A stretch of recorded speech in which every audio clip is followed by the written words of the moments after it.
Hi friends, Saturday mini vlog பார்க்கலாம். ஒரு 2 டேஸாகவே எனக்கு கொஞ்சம் வேலை அதிகமாக தான் இருந்துச்சு. என்னென்னா வீட்டு வேலை, சமையல் வேலை இல்லை. இப்போ ஆடி மாதம் வந்துட்டு இல்லையா, அதனால் கொஞ்சம் தோட்டத்தெல்லாம் க்ளீன் பண்ணி வச்சுட்டு கொஞ்சம் விதை செடி எல்லாம் போய் போடலாம் அப்படின்ட்டு தான் நேற்றும் இன்றைக்கும் கொஞ்சம் வேலை அதிகமாக தான் இருந்தது. காலையிலே நான் பிரேக்ஃபாஸ்ட்டு ரெடி பண்ணிவிட்டு சாப்பிட்டுட்டு அந்த வேலையை ஸ்டார்ட் பண்ணேன்னா கொஞ்சம் ஒரு மதியம் லஞ்ச் டைம் ஆகிடும்.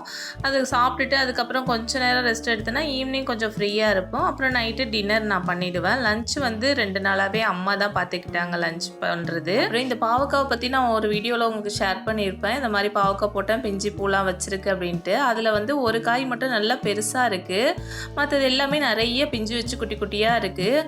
பாப்பாட்டேருந்து இதை காப்பாற்றுறது தான் எனக்கு பெரிய வேலையாக இருக்குது. அவங்க ஒரு டாய் எடுத்து வச்சுக்கிட்டு, அக்கா உங்களுக்கு பாவக்காய் காமிக்கிறேன் வாங்கன்னு எடுத்துகிட்டு போயிட்டு பிடிச்சி தொட்டு பார்க்குறீங்களான்னு அதை இழுக்கிறாங்க. வந்துருமா என்னன்னு தெரியல.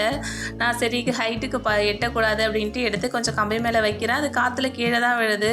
குழந்தை தானே, குழந்தைக்கு என்ன தெரியும், பறிச்சாலும் பரவாயில்ல. அப்படியே அவங்க கிட்டே இருந்து காப்பாற்றி அது இருந்துச்சுன்னா நான் உங்களுக்கு பெருசானதுக்கப்புறம் வீடியோவில் காமிக்கிறேன். அப்புறம் என்னன்னு தெரியல, எனக்கு இன்றைக்கி சுழியம் சாப்பிடணும் போலவே இருந்துச்சா, சரி செஞ்சிடலாமே அப்படின்ட்டு ரெடி பண்ணேன்.